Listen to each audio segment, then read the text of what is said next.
రావట్లేదా నువ్వు? నేను చెప్పింది, నేను అడిగింది నీకు అర్థం కాలేదా? ఎంతసేపు అయింది వచ్చి? అయ్యో, నేను ఇప్పుడు దాకా మాట్లాడుతూనే ఉన్నాను. ఇంతకీ నాన్నేరి ఇంకా రాలేదా? అమ్మా, నాన్న రాలేదా? నన్ను పికప్ చేసుకోవడానికి నాన్న వస్తారు అనుకుంటే రాలేదు. నేను అనవసరంగా వచ్చాను. పిన్ని వాళ్ళ ఇంట్లోనే ఉండాల్సింది. చెప్పమ్మా, నాన్నెక్కడా? ఏమైందమ్మా? ఏమైందో తెలుసా భవాని? మీ ఆయన మా అమ్మాయిని లైంగికంగా వేధించాడు.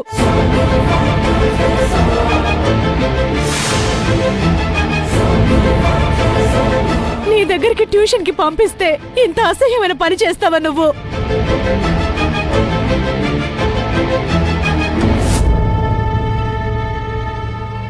అదేంటమ్మా, మరి నాన్న ఎక్కడా? తెలీదు కన్నా, బయటికి వెళ్ళారు. ఎంతసేపైనా ఇంటికి రాలేదు. ఫోన్ చేయాల్సింది కదా. ఫోన్ చేశాను, కానీ ఫోన్ ఎత్తట్లేదు. నాకివ్వు, నేను చేస్తాను.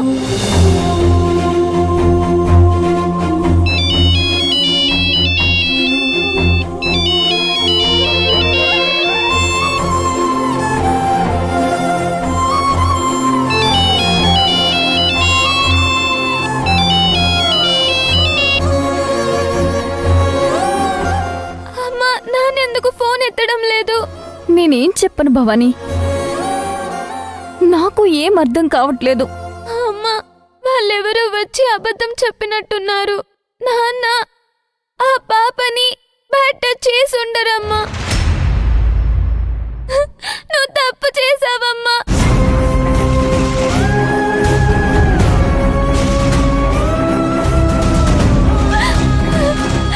నువ్వు చాలా పెద్ద తప్పు చేసావమ్మా. ఆవిడెవరో చెప్పింది నువ్వు నమ్మావు, కానీ నాన్న నువ్వు నమ్మలేదా? లేదు కన్నా, అసలు మీ నాన్నని నేనేం అనుమానించలేదు. ఆమె ఎందుకలా అంటుంది అని నాన్నని అడిగాను, అంతే. నాన్న ఎక్కడికి వెళ్ళిపోయారో ఏంటో.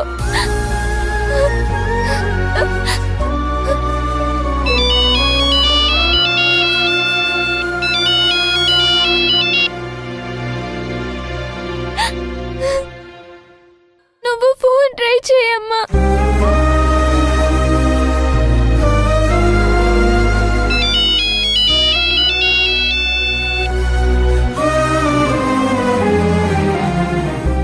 పాపం, నాన్న ఎక్కడున్నారో ఏంటో, ఎలా ఉన్నారో ఏంటో.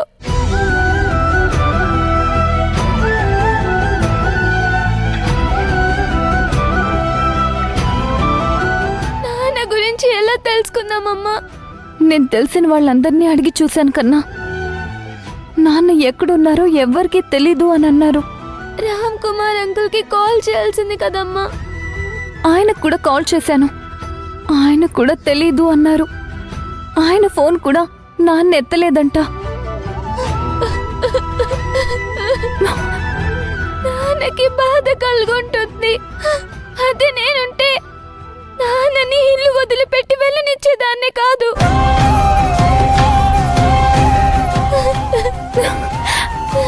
నాకసలు నాన్న వెళ్ళిన విషయమే తెలీదు. ఆవిడ చెప్పిందంతా విని నా మైండ్ అంతా బ్లాంక్ అయిపోయింది. కొద్దిసేపు నాకేం అర్థం కాలేదు. నేను తేరుకొని చూసేలోపు మీ నాన్న వెళ్ళిపోయారు. పోనీ ఇప్పుడు ఏం చేద్దామమ్మా? అదే నాకు అర్థం కావట్లేదు కన్నా.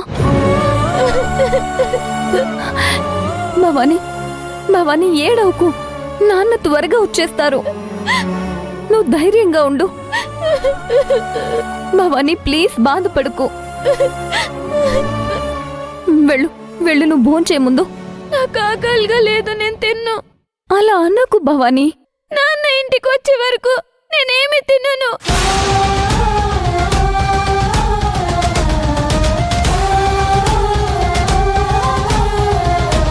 అన్యాయంగా అందరూ కలిసి మా నాన్నని బయటికి పంపించేశారు.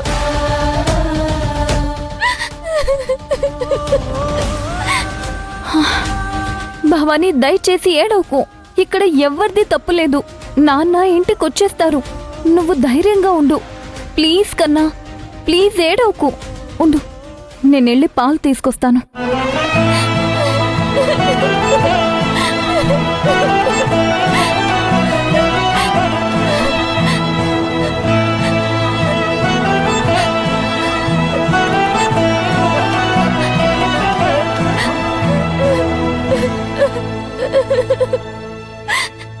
భవాని, నిన్ను ఏడవద్దు అని చెప్పాను కదా.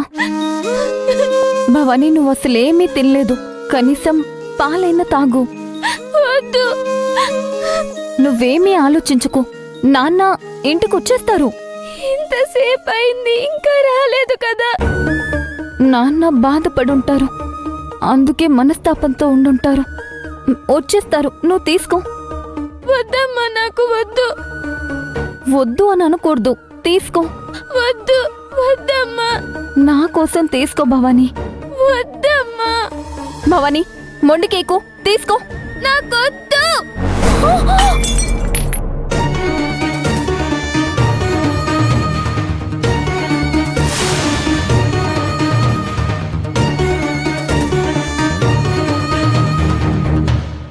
నిన్ను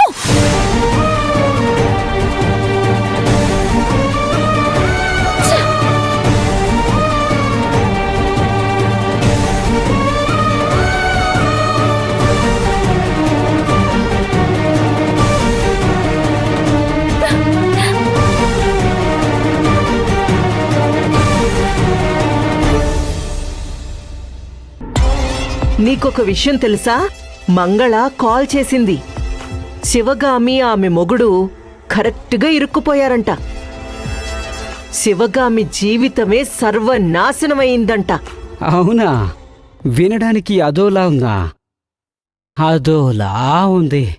అంటే ఒక రకంగా సంతోషంగా ఉంది.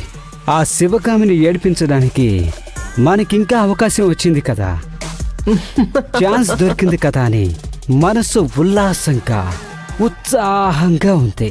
అసలు డీటెయిల్డ్గా విషయం చెప్పక